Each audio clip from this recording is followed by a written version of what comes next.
Hey guys, this is Bruce and this is ConvoCourses, and I wanted to talk to you guys about something really close to me right now, what's going on right now in my life. So right now my current position is a cybersecurity consultant. I do this for a major company and we do B2B. Essentially we do assessments for hospitals, banks, financial institutions, manufacturing, all kinds of organizations we do all these assessments for. So my full-time job right now is cybersecurity assessor is what I do. And we do risk analysis. We analyze the risk on organizations. It pays really well. I work remotely and there's many other opportunities that I can now take because of this. And before this, I was an ArcSite engineer. Back when ArcSite was huge, now not so much. It's been taken over by Splunk and other stuff. But I worked in a SOC, Security Operations Center, as an analyst, where we're looking at logs going through just thousands of terabytes of data going through the network, and we're looking for cybersecurity threats and incidents and things like that. And we're responding to security incidents, and that's what we were doing. But the reason why I want to tell you this recent positions that I've done is because all of this came from my foundations as an information system security officer. And that's where I started. When I was in the Air Force, I was put in a position where I was doing information system security officer work. And I learned all of that stuff from reading the actual manuals, the actual laws, the actual policies to learn how to do this stuff. Knowing all of that, the experience that I gained from being an information system security officer has helped me to be a great cybersecurity analyst, a great cybersecurity assessor, and because it allowed me to speak to people. And there's some other things too which I want to show you. Another thing is what you're looking at here is some of the domains of the information, the CAP. And the CAP is it's a certification specifically focused on the NIST 800, 37 and 53, and its risk management framework. That's what this certification is all about. So this certification goes into the principles of information security. The NIST risk management framework itself goes through all of the steps of the risk management framework steps. It goes through risk management framework and how it matches up with the system development lifecycle of engineering. It goes into how you determine the information system security boundaries, requirements for that, security control allocations, and there's many other things. What you're looking at is like the first set of things that you see on that certification, if you're interested in taking that certification. I just wanted to give you an idea of what this is about, and then I wanted to explain to you how knowing what I know from information system security officer work has helped me to expand my career field and helped me to be an excellent cybersecurity person. First and foremost, one of the things that the CAP goes into and a CAP is a certified authorization professional.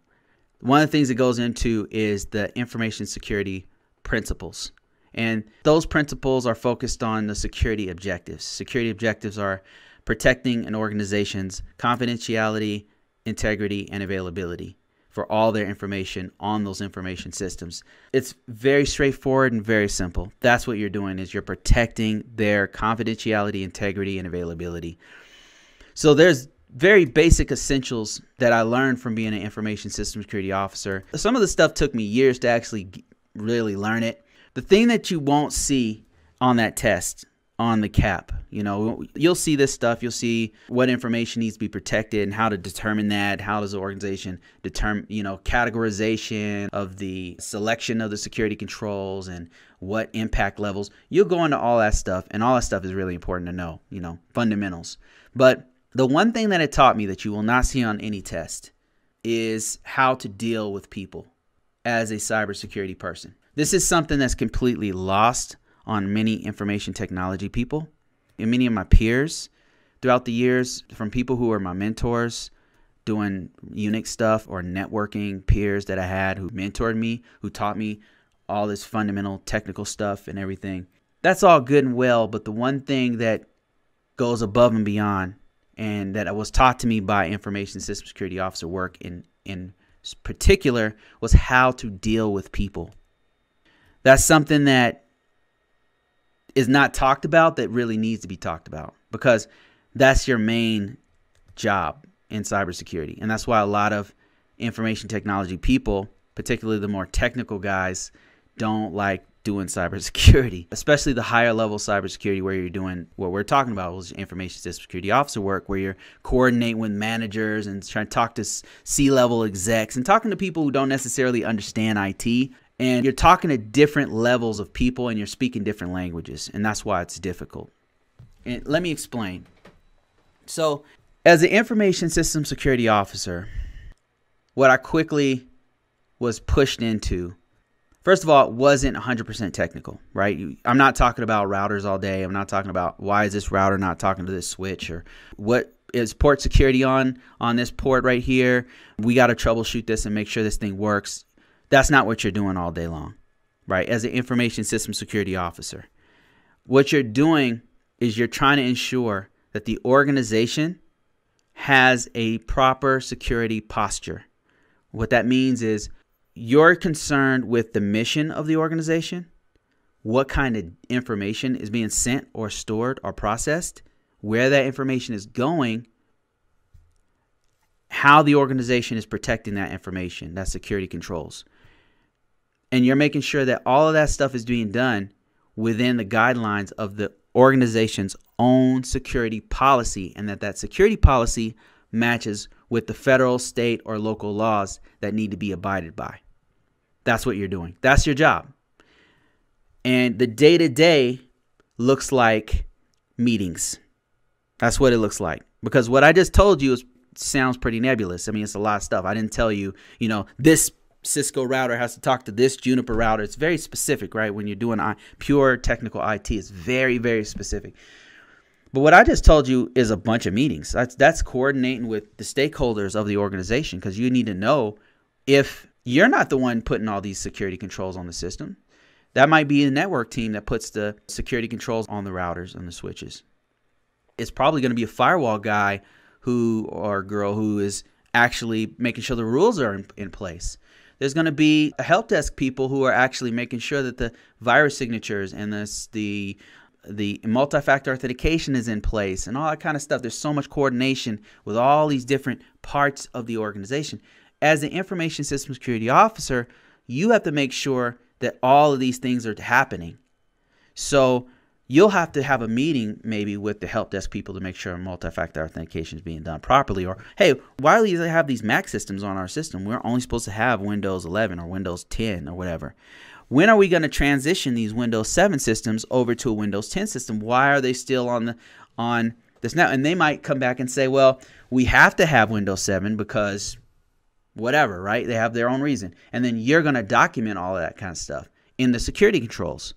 So it's a lot of meetings. It's a lot of coordination. Since it's a lot of meetings, you have to really know how to talk to people.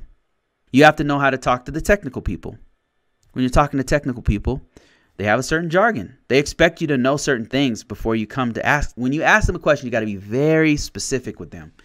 You really got to. Sometimes I find myself, when it comes to talking to technical people, I find myself taking a couple of minutes or hours sometimes to actually research the problem before I even formulate the question. I have to formulate the question in a very accurately technical way, a technically accurate way, so that when I ask them, it makes sense. So as a cybersecurity person, you have to understand enough about information technology to articulate and explain to a highly technical person what the problem is, what security control needs to be put in place. Why is this security control not working? And why do we need to put this other one there? And why do we need this other compensating control? So because we can't put multi-factor authentication on there. Like, you have to know, you have to have a certain level of technical skill set and knowledge to be able to explain to a highly technical person who's very deep and in the weeds on all this stuff, right? This is a person who does maybe Active Directory every day. So they know everything about it. You just know this one problem that's on Active Directory. I mean, you might have messed around with it. You know what it is and stuff, but you're not in it. You can set up a whole architecture from scratch or anything. Your technical know-how doesn't have to be at their level. You have to be smart enough on that technology to explain to them why you need multi-factor authentication on a certain thing. So you have to talk to the technical people, okay? You also have to be able to talk to the managers. So talking to managers is a bit different because you don't have to be super technical with them. In fact, you got to kind of dumb it down. Like, dumb it down is probably not the right word. I'm not trying to be disparaging. But what I'm saying is you need to put it in their language, right? They don't speak in technobabble. Their language is in operations. How can we get this thing to continue to run, right? That's where their language is at. So instead of having an issue with, you had to explain to them, for example, why, let's say, Windows 7 is still on your network, right? And you guys are all transitioning to Windows 11. And Windows 7 is still on here. So you had to go to the technical team, the help desk, and ask them, hey, why is Windows 7 on these? So why do we have these 5 Windows 7 systems still on our network? This is an end-of-life item. This is hurting our bottom line, our security posture. When can we move these out, right? I need to tell management something. And you have to articulate to them. You have to have a level of technical knowledge to actually explain that to them. They, when they tell you why they're still on Windows 7, and they might say something like, well, we have a homegrown software that cannot work on Windows 11 or Windows 10. So we have some developers who they have to have Windows 7 because the software that they developed and that they need to do operations only works on Windows 7. Right? And it's only on these 5 systems. And then you as a security person would say to this technical person, well, what is do we have any security that's in front of that? Like, do we have anything that's protecting? Maybe is it in its own network, for example? Is there like firewalls around it? Is there something that we're doing to protect those systems, Windows 7 systems, that are no longer being supported by the vendor? Technically, you'd have to know, like, end of life, that means when Microsoft is no longer going to support those systems. So how are we going to protect them? What is our compensating control? They come back to you. They explain to you what's going on. Now you got to go to the management and you got to speak in their language. Not super technical, right? But you've got to be able to articulate, number one, what is the problem? In non-technobabble. So you might come to the manager and say, listen, yes, we have these 7 Windows systems or 5 Windows 7 systems on our network. But here's the reason why. There's a business need for them. Business need, right? You're using keywords. We have a business need for this. We have a critical software that the software developers need to do their work. It does not work on Windows 10. They've been doing testing, but it does not work on Windows 10. With managers, you got to have some details that support the business need, right? Because that's where their headspace is at. Operations, business need. Why do we have this here, right? I don't know is not an answer for them.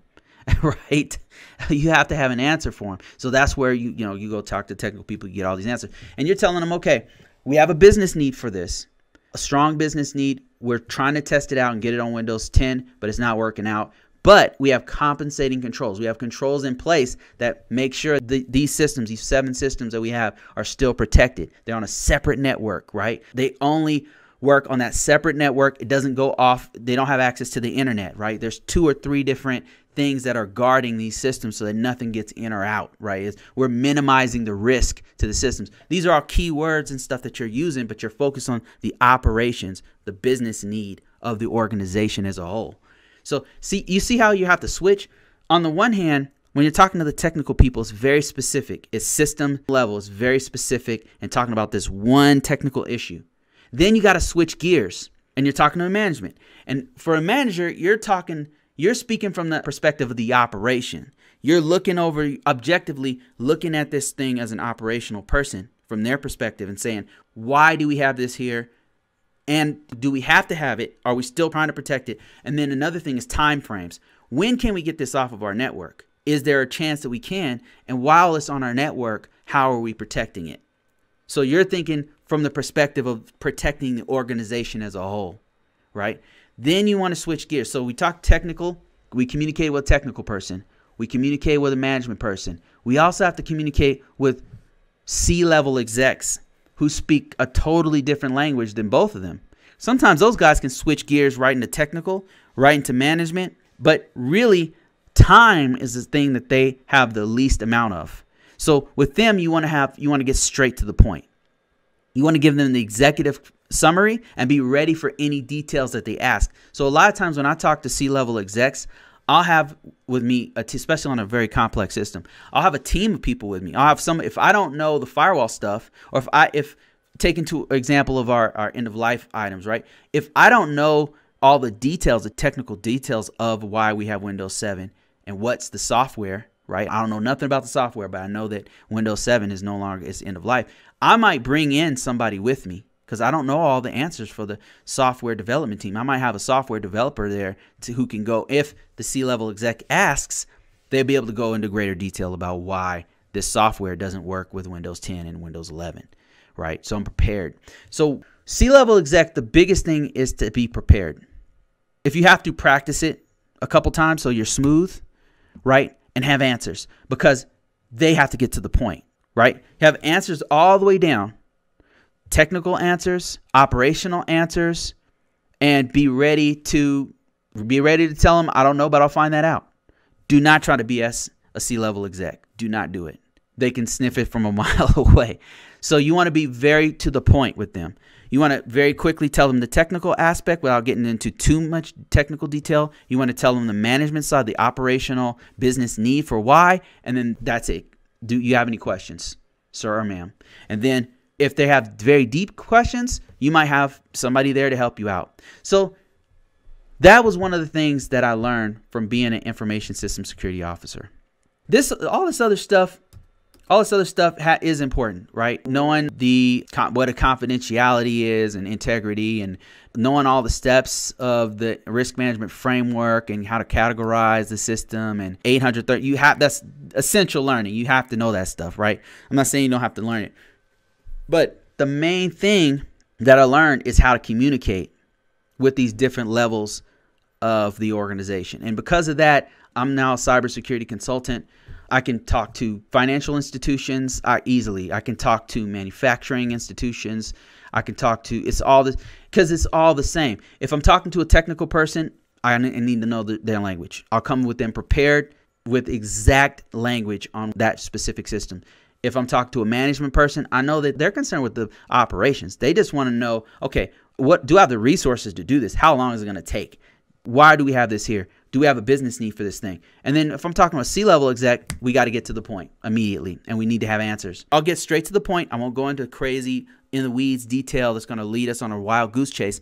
I'll tell them exactly what's happening, and then do you have any questions? If they have any questions I can't ask, I'll pull somebody else in that can answer the question. If I can't answer it, none of us can. I don't know, sir or ma'am, but we'll find that out. It's been a great journey for me, a huge learning journey for me, because information system security officer work helped me master policies, to be able to look at a policy and know how to assess an organization. It helped me to be able to speak, most importantly, speak to all those different tiers of an organization and figure out how we're going to navigate and reduce the risk of an organization's findings.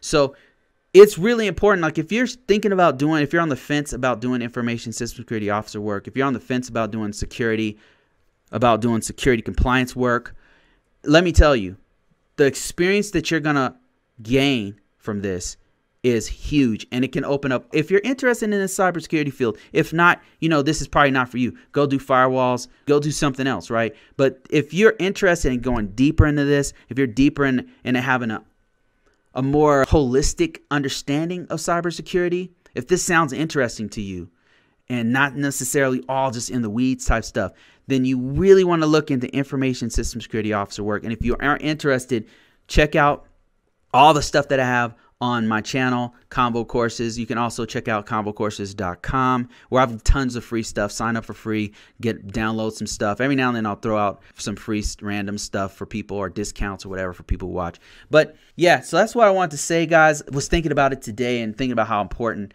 security compliance has been for me, and how pivotal it's been in my entire career path. And let me see here if I have any questions. I've got Smooth Virus. How you doing, sir? He says, we were on Windows 32-bit Windows 7 for years because we had a legacy app agency-wide that wouldn't run on 64-bit systems, and that's why I use that example, because that happens a lot, actually, across the board. It happens not just in, I thought that was just public sector being cheap, but no, it happens in private sectors as well. It's just whenever you have a very complex system, you're going to have legacy systems that can't very quickly transition to 64-bit architecture or Windows 11 now, right? Like, that's just how it is. Like, the more complex a network is, the more stuff is going on, you're just going to have that kind of thing. I seriously thought that was just a federal thing, but now that I'm in the private space, I see it all the time. So it's just a matter of how they address it. Okay, let me see if I have any other questions. Thanks for that, Smooth Virus. I appreciate you. Yeah, end of life is a huge issue in security. It's huge, huge, huge issue, ongoing problem across the board, and it's not going to go away. I mean, that's really what pays us. I mean, trying to figure out, because not everything's black and white. Like, whenever you get into end of life type issues that you can't fix, that's when you get into your plan of action and milestones. That's when you get into your risk acknowledge, risk acceptance. That's when you get into your compensating controls and all that kind of stuff. Navi says, I've been in Wynwood and Midtown all day, spot checking only. Okay, let me see if I have any questions. I have some. I don't know how many of these I've already answered, to be honest with you. Okay, somebody said, I'm 22 years old. I really appreciate you doing this and giving information. I wanted to ask you if I could probably contact you via email or Instagram or whatever works. I just really need to talk to someone. I want to pursue cybersecurity more than anything. The best time to contact me is right now. These are the best times to contact me. Any other time, I'm super busy. Like, I get people contacting me to do like one-on-ones or mentoring and stuff. I just really don't have time for that right now. I have a full-time job. I like to do it in the future. I would really like to do it in the future when I'm able to focus on things like that. But right now, I just don't have time. These lives, if you ever catch me on these lives, this is the best time to ask me these things. And sometimes I'll just riff off the top of my head. And sometimes people, to be honest with you, a lot of the people who follow me know as much or more than I do. And sometimes those guys, I remember I was talking about security clearances, and I had no idea. Like, I'd never had a polygraph before. And somebody broke it all down to me right on one of these calls. And I was able to, this guy explained it so well that I was able to make a whole video about it. You could probably see all the videos we have about it, where I broke down secret, top secret SCI, and top secret with poly and poly lifestyle. Somebody broke that part down to me, and I was able to make a whole video. So a lot of times it's not just myself, it's our community that comes together and helps one another out, which was something I really appreciate that's happening as this community grows, because I'm still really small, right? Let me see, what else do I have here? Just reading through this stuff, guys. I got a ton of questions. Yeah, this is my old one here. Okay. Resume questions. I used to do take people's resumes and just dissect them, but I don't have time for that anymore. And then some people are kind of particular about the resume, so I can't really do a video about it. So I stopped doing those. Maybe one day I'll start doing them like one-on-one resume, where I'll just do like a one-on-one hour-long session where I'll just do their resume live and ask them questions. I'm thinking about doing something like that and just charging people for it. But I used to just do it for free. But hey, I still got tons of free stuff on this YouTube channel if you want to check that out. Like, I got tons of free walkthroughs where I'm taking a person's resume and just dissecting it for like an hour. And then I've got some courses online on ConvoCourses.com if you're interested in knowing what to put on your cybersecurity resume. It's by no means the end all be all of resume writing or anything like that. I'm just telling you guys what I've done. That's what's worked for me. I've not been without a job since I got out of the military. It's been very effective for me. Not to toot my own horn, but it really works. It really works. I mean, to the point where I had to turn my resume off because it's so effective. I'll get calls back to back. They're calling me at my job to give me a job. Like, it's crazy. I've got to turn it off to to stop it. So it works is all I'm saying. It has worked for me, so that's why I put it together. If you are interested in it, go ahead and check out ConvoCourses.com. Check out the resumes. Search for the resume stuff. There's tons of free stuff out there. There's enough to where you could actually just use the free stuff and just use that to get a job. I mean, but honestly, the stuff that's paid is ridiculously effective, and it's exactly what I have been using for years to get jobs. Not just any job, by the way, because you'll get so many job offers that you have to choose. You'll get like 3 or 4 that are really good. This is what happens to me. I'll get 3 or 4 that are really good, and I have to figure out which one I want. That's the kind of effectiveness I'm talking about. If you want to make yourself more marketable, then that's the course you want to take. So check those out. All right. So let me see if I have any other questions here.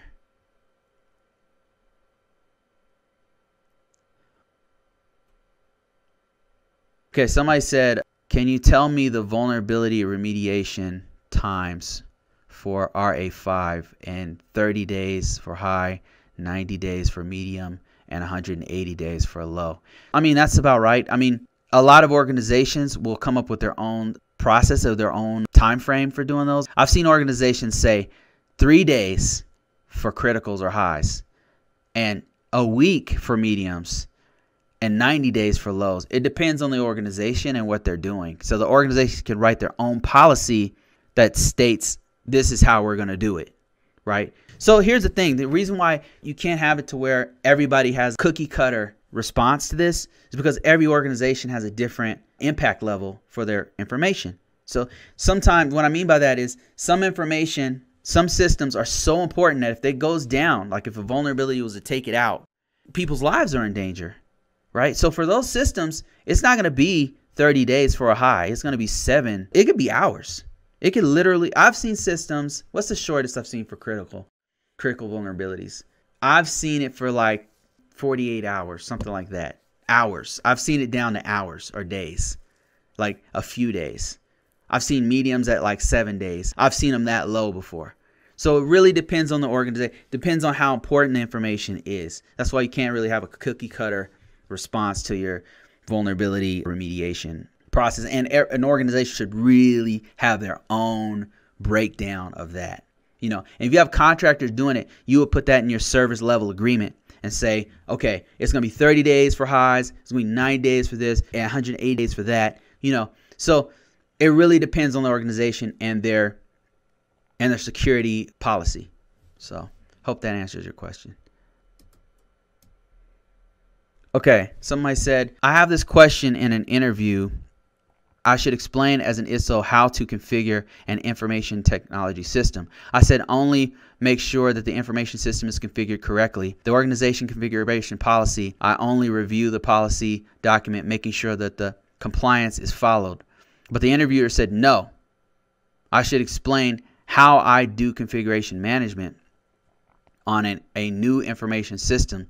Can you please help me with this question? I'm not sure where they're going with this, to be honest with you. I don't know what they want you to say.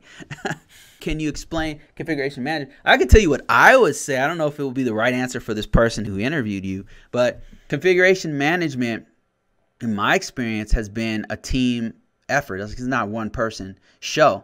So number one, normally configuration management, you have a request, configuration request. Something happens to where there's a change on a given system, right? There's either it's the end of life system, we got to upgrade it, or there's a vulnerability, we got to fix these vulnerabilities, it's going to change the system.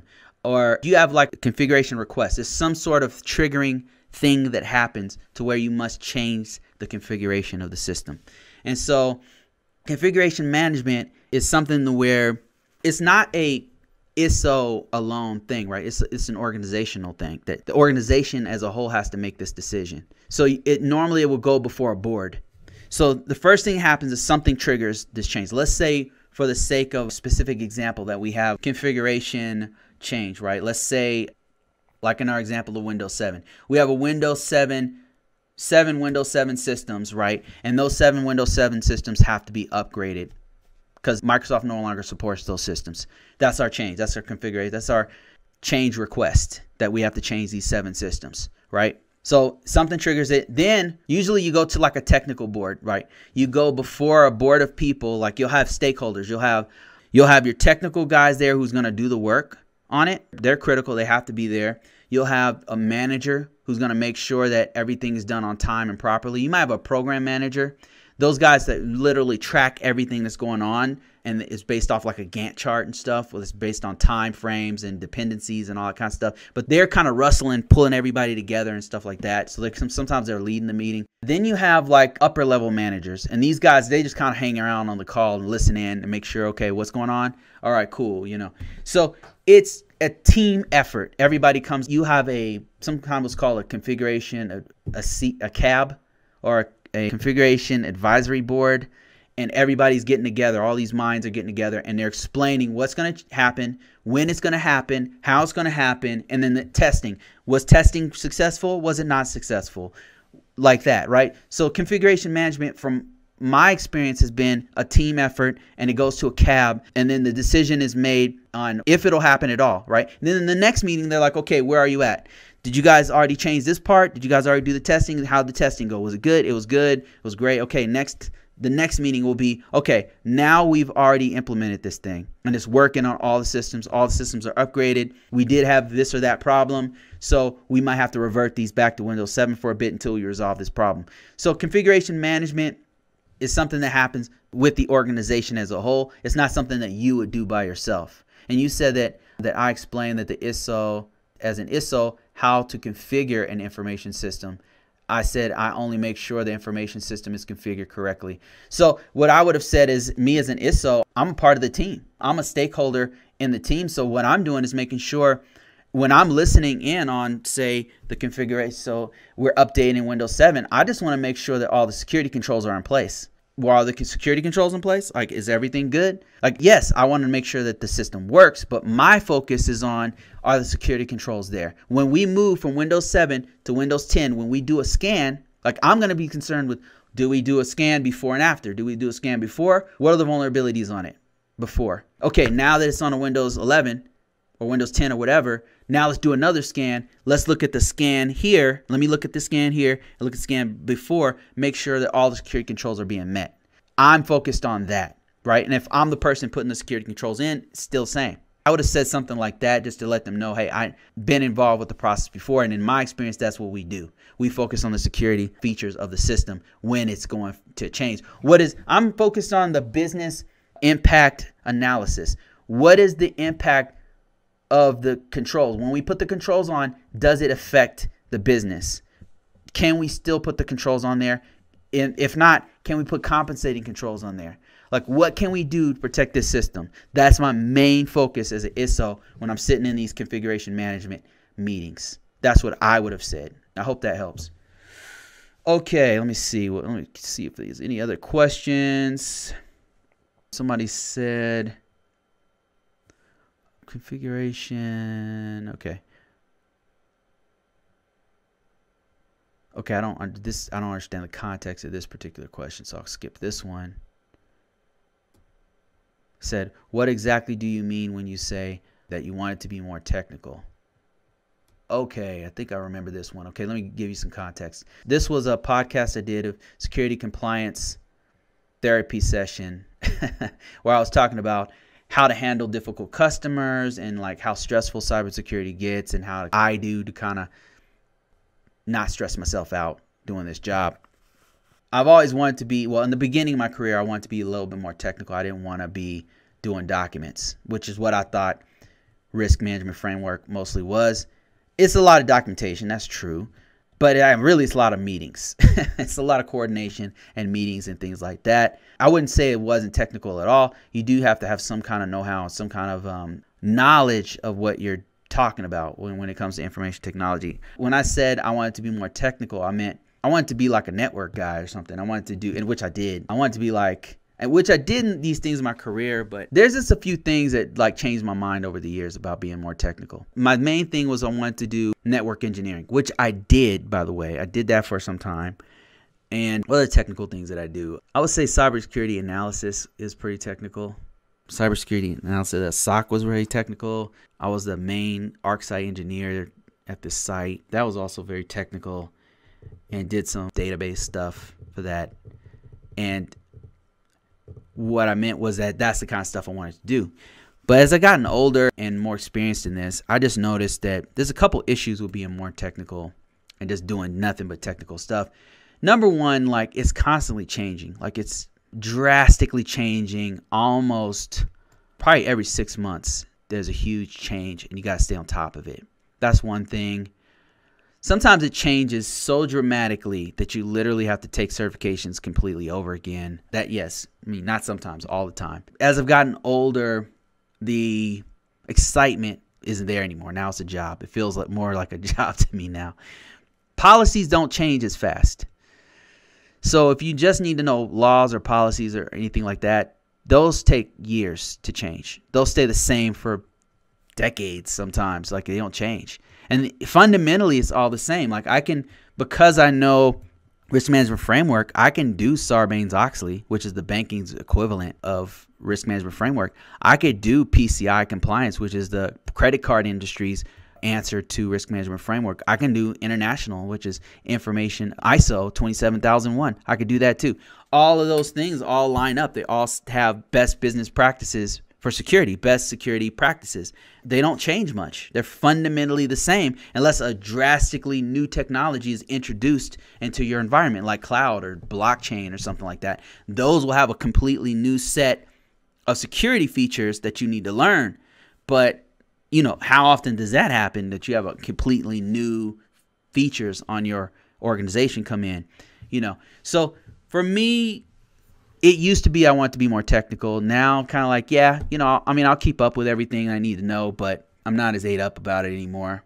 A Smooth Virus says, there's a huge argument about this on Twitter right now. So I'll ask you, should cybersecurity professionals know how to code?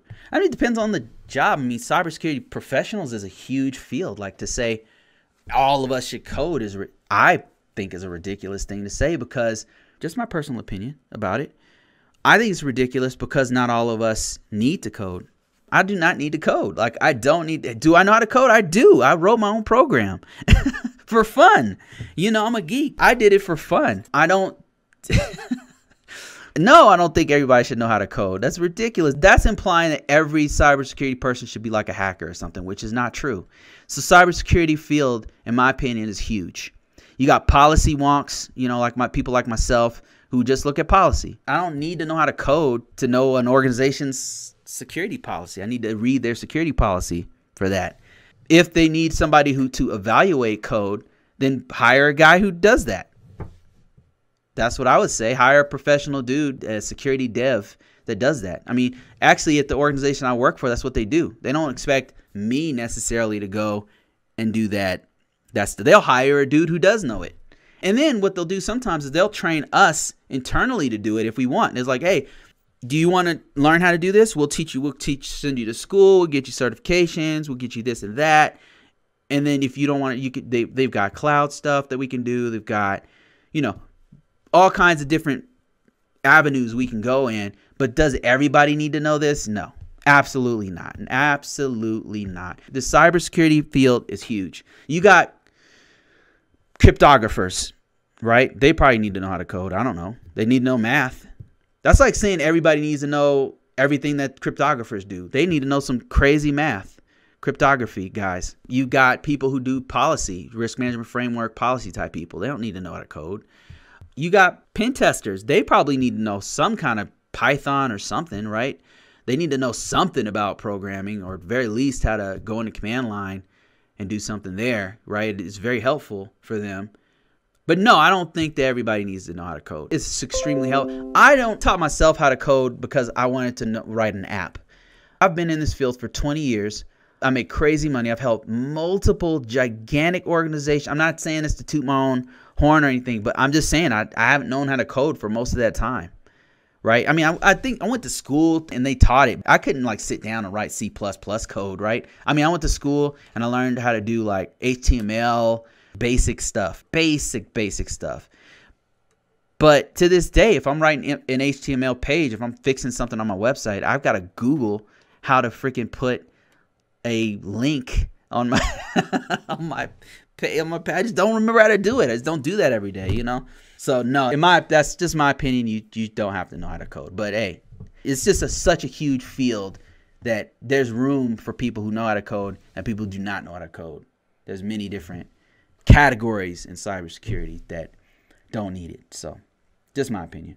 EZ says, do you have any thoughts on good roadmap to identity and access management in cyber? Does anybody have any kind of roadmaps for identity and access management in cyber? I'm not super deep on. I've done a little bit of it, but not a lot. I could just tell you my experience from some of my coworkers and peers who are in this, have been really deep in this. And normally they'll master like one technology, right? So they'll master, say, Active Directory. And they'll know everything about how to set up Active Directory and how to set up, accounts and passwords and set up the server and the whole 9 yards, how to do identity and access management, maybe even go into the policy about the access management policy and everything. Every aspect of it, they'll know it really well, right? Because they'll have done it for like a year or something with one technology. And then they're so proficient at that, if somebody throws Linux at them and they have to do PAM or something, they have to use a different technology for this other. They're able to learn it faster because they understand the fundamentals of identity and access management. So that's just been my experience of identity and access. I don't know anything, okay? I'm an idiot when it comes to identity and access management. I don't know. So just take what I'm saying to you with a grain of salt. I'm just telling you what I've seen. But some friends of mine, they'll master one technology and all the aspects of it. And then when something else comes along like PAM, which I can't plug in, access management, whatever it's called, with Linux, they'll understand like, okay, I'm not a Linux guy, but I know that this thing needs this technology. And here's how we can link it up to Active Directory.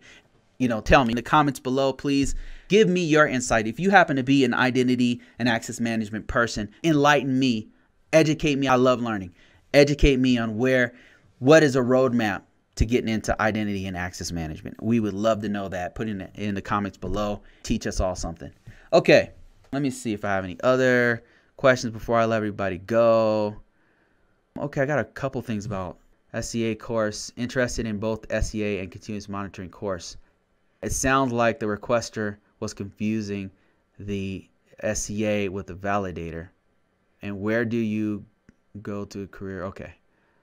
Where do you go in career-wise if you are tired of being a ISSO and don't want to do SCA work? So the question is, where do you go in your career if you're tired of being an ISSO, which I was there before. I've done that, been there, done that, and you don't necessarily want to do SCA work. What do you do? That's actually a really good question, because I was in this place before where I didn't want to do. When I got out of the military, I did not want to do ISSO work anymore. It was back when I did it, was called DITSCAP, and it was purely documentation. It was pure. You didn't do meetings. It was totally different than it is now. It was risk management framework, but it was all just paperwork. It was just all you did was paperwork, and that was it. It's very different now. It's way more active. It's proactive. It's just way better now. I didn't want to do it anymore when I got out of the military, and I didn't. I was a Unix guy for a while. I did like some Cisco networking stuff. I did, for a little bit. I was not doing it anymore, and so I feel your pain. I just got bored with the ISSO stuff. Okay, you say you don't want to do SCA work. SCA is Security Control Assessor. All right, so what can you do? There's a couple things I would recommend. If you want to stay like adjacent to this career field and still get paid, program management's not bad. Program manager make pretty good money. Program managers make pretty good money. Look into it. Project managers and program managers. And a lot of times they want somebody who have experience in technology so that you have a very solid understanding of engineering practices, and what's supposed to happen and time frames. So you have a very good understanding of how it all works. So if you are program management, and let me just explain what a program manager does. So a program manager is somebody that I use all the time. As a matter of fact, we'd be lost without them, especially in larger projects. When you have the Death Star, right? Your organization's making the Death Star. There's 1 billion parts on this system. There's 5,000 units of different organizations of people working on this thing. You got the people who are doing the hull. You got the people who are working on the laser that's going to blow up Alderaan. You got the people who are doing the security cameras inside the Death Star, which if you guys haven't noticed, they don't ever have security cameras inside the Death Star. I don't know if you noticed that. There's no physical security to speak of on the Death Star. Isn't that weird? Like, it's a Death Star. Why wouldn't you? Anyway, so you have all these different organizations inside the Death Star, all these things going on. There's a million different things. You have to have somebody to manage all those people and manage the project as a whole. That's what a project manager comes in, and they say, okay, here's our timeline of the Death Star. We've got Darth Vader gave us 1 year to put this damn thing together. The Emperor's up our ass. We got to get this done. We got 1 year. Okay. So the first thing that needs to be done is this. The second thing that we need to do is we have to make exoskeleton of the whole, right? So we got to do that. Before we do that, we've got to make sure that the people have oxygen to breathe up there. And then before we do that, and you get the idea. They put all this whole string. They'll gather everyone together who are stakeholders and say, okay, we're going to do this first, that first, and then once you do this, you're going to do that. Then they put this timeline together of how long each thing takes. The whole might take 3 weeks. And then getting the oxygen up there before that even starts, that's going to take a week by itself. And then once the hole is there, the next thing is going to take 2 weeks, and the next thing is going to take 5 days, and the next thing, there's all these dependencies and all these people who are points of contact for each one of these tasks. And it gets so big, like all these tasks can get so cumbersome and so huge that you literally need a person, a professional, to manage all those tasks. And then you meet weekly or sometimes daily, monthly, whatever. You meet on a regular basis, and the program manager is leading that meeting. And they don't necessarily know what the guys who weld the hole together, they don't know what that guy does. All they need to know is how long it's going to take and are you done yet, right? And then the next thing is the laser guys. The laser guys need to put the beam inside of the hole before they put the exoskeleton on or whatever, right? They don't need to know how the beam works and if it's particle physics or whatever. They just need to know, okay, how long is it going to take? Is there anything you need before you start? Are you done? And then the next meeting, are you done yet? Where are you at? Give me your status. Right? That's what a program manager does. It's super important.